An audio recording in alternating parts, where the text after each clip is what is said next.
धौली धारों के राजा शंकर संकट हरना। कैलाश से लेकर कन कन तक बस एक ही नाम समाया है। जो झुक गया महादेव के आगे उसने ही सच्चा सुख पाया है। शिव कैलाशों के वासी धौली धारों के राजा। शिव यानी शून्य से परे। हिंदू धर्म, हिंदू मान्यताओं में सबसे पवित्र माना जाने वाला त्योहार महाशिवरात्रि। ये फाल्गुन मास के कृष्ण पक्ष की चतुर्दशी को मनाया जाता है। महाकाल महान और शिवरात्रि यानी शिव की रात।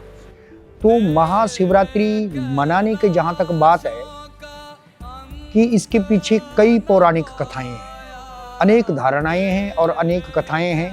आज के दिन ऐसा माना जाता है कि जो समुद्र मंथन हुआ था, समुद्र मंथन में 14 रत्न निकले थे, तो उसमें से सबसे पहले हलाहल विष निकला था। वो विष अगर धरती पर पड़ता तो धरती स्वाहा हो जाती, कोई कहीं भी उससे कुछ भी विनिष्ट हो सकता था। इसलिए उस हलाहल विष को कौन पिएगा, तो इसमें केवल सामर्थ्यवान भगवान शिव थे। इसलिए भगवान शिव जी को वो हलाहल विष उन्होंने पी लिया। इसलिए भगवान शिव जी ने उस विष को, हलाहल विष को पी करके अपने कंठ में ही रख लिया, और कंठ उस दिन से भगवान का नीला का पड़ गया है। इसलिए उस दिन से भगवान शिव का एक नाम पड़ा नीलकंठ महादेव। शिव जी को भोलेनाथ कहा जाता है क्योंकि वो अपने भक्तों से जल्दी प्रसन्न हो जाते हैं।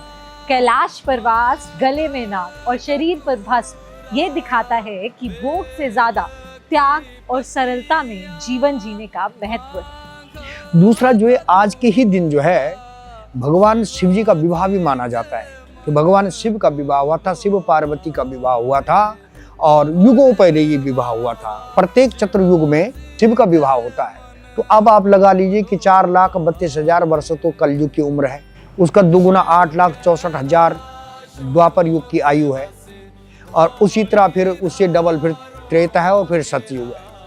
तो अब ये सतयुग की घटना है। आज के दिन भगवान शिव जी का विवाह हुआ था। एक पौराणिक कथा ये भी है।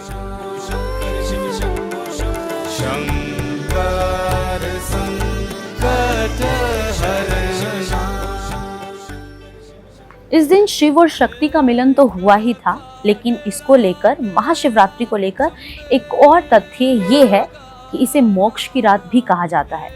कहते हैं जो दिल से, दिमाग से अपने आप को शिव को प्रस्तुत कर देता है, शिव को सौंप देता है, आगे फिर शिव ही देखते हैं। महाशिवरात्रि पर रात भर जागकर जागरण करने की परंपरा है।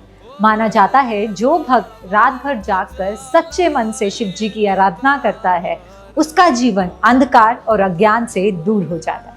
शिव कैलाशों के वासी